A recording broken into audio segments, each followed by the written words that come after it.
once we've come to a consensus of what we want, we give it to the Hall of Music. And Steve Hall is our chief designer and creator of the actual look of the show. So we give him our ideas, and he comes with some ideas of his own based on what we tell him, and then he takes that away for a few months and creates the actual look of what the stage is going to be like. So each group set, what the risers will look like, the flats, any additional things, how we're going to accentuate the orchestra in that standpoint. And then when I approve that, and we go through some changes and some updates and some suggestions for things that we think might be better, they take it and start building it literally the day after graduation. So when graduation ends, that Monday morning, they're already starting to build. Things that are larger, they obviously start building maybe a little before that in the scene shop. But they're starting to build the big things and painting, and throughout the summer they're building. And once we get back to the school year, they package up as much as they can load up and send back to the warehouse, and continue to build and on the smaller items. And then when it's time to load in at the end of October, they wheel it all back out again and bring it into Elliott and start hanging lights and start hanging drops and bringing in the risers and start anchoring things to the floor. Once the last convocations performance has happened, then we start coming in and start rehearsing in a skeleton kind of set pieces, and then things start to get more solidified and refined, and they put on the final touches in the orchestra, and now we're running basically with all the bells and whistles working, and they're making just fine-tuning things. Thankfully, the staff works incredibly hard, and they have got it all figured out. It works really well, and we've got a lot of partners on campus that help things work. Everything that I do that's involved in the Christmas show surrounds our donors. So we function and are here as an organization because of our donors. So a lot of the things that we do cater to them, keep them informed, keep them happy, keep them engaged, and then give them the benefits of giving throughout the Christmas shows. There's some different examples of that I take care of. The first thing starts really over the summer, because we do priority seating for donors. So if you give $100 or if you give $1,000, you get seated at a certain level. So it's a lot of working with the box office. We send out a solicitation over the summer, and then those donations come in, and then they get seated appropriately. So it's just constant communication with them. They actually do the seating, but I'm double checking, making sure that people are where they're supposed to be, and that they're taken care of in that way. As a scheduling and events coordinator for the Christmas show, it is my responsibility to make sure all of the students and staff are fed during that week. So we have pizza, all kinds of different meals. The Outpost Catering brings in a bunch of food for them on the weekends. We buy snacks and fruit and water throughout the week leading up to the Christmas show. Then it's also my responsibility to put together the matinee. So I contact thousands of schools in Indiana and invite them to come and watch the show on Friday before it opens for the weekend.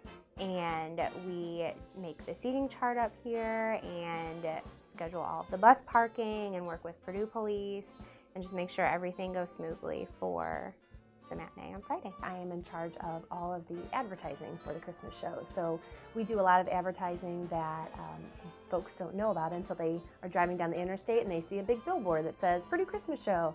So we advertise a lot around Lafayette. We advertise on campus, of course, and then also in some of the papers in Indy. So we do a lot of print advertising. We also are really trying to advertise a lot more online. I get the pleasure of managing the PMO Facebook page and the Instagram and Twitter, all of our social media accounts, our PMO website. I get to update those with different deals like the student buy one get one ticket deal. We print handbills and we distribute those to students on campus. We have posters up all over Lafayette. So really the advertising is a big part of what I do, along with just promoting the show with the Christmas show t-shirts, the videos online. That's all part of the fun of my job.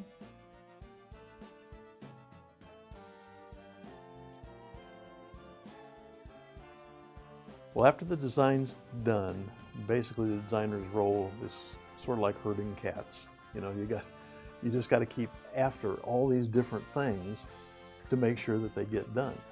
That what you had on the piece of paper is exactly what got built.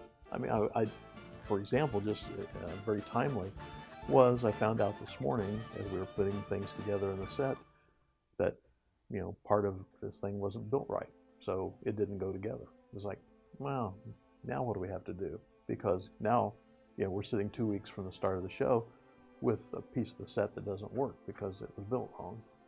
And because the way the show is so big, things have to be built in pieces and then assembled when the show starts loading in. So that becomes, an issue for the designers to stay on top of all those things to make sure that the design is executed the best that the stagehands can do.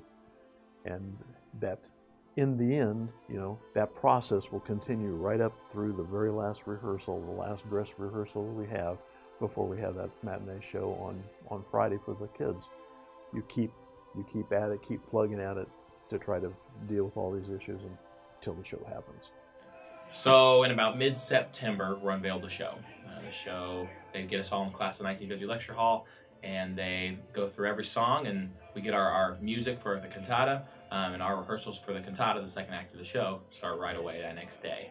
And you have to get about 12 hours of cantata rehearsals through a course of a month, trying to work in your schedule, what rehearsals you can go to get all of your cantata hours in.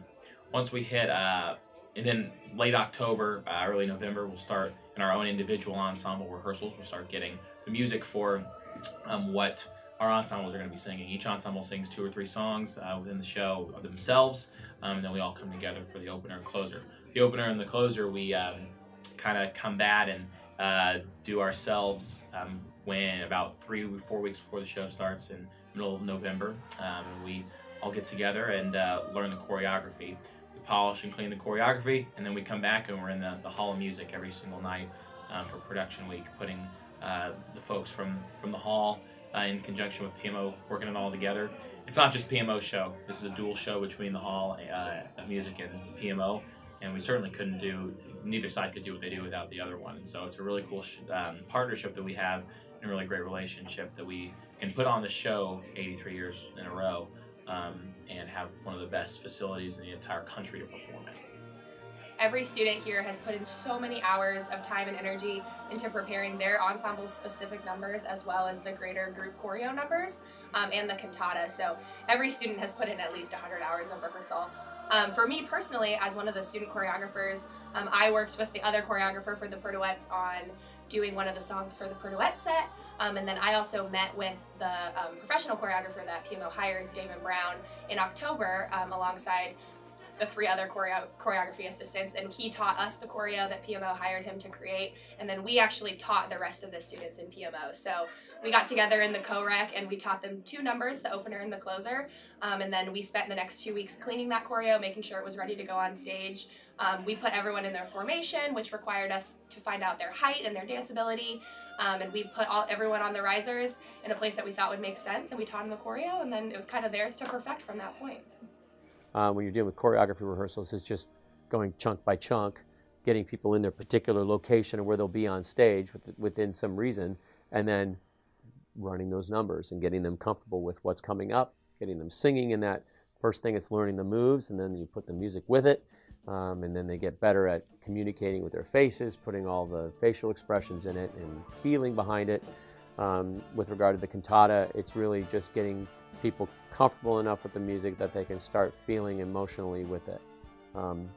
So it isn't just rote singing and feeling like that they're just singing the notes that are on the page. We do a great deal of work on the interpretation of the music, and that goes for both the choreographed, fun, Christmassy Santa numbers to the sacred, very introspective and somewhat emotional sacred numbers in the cantata. We approach them similarly.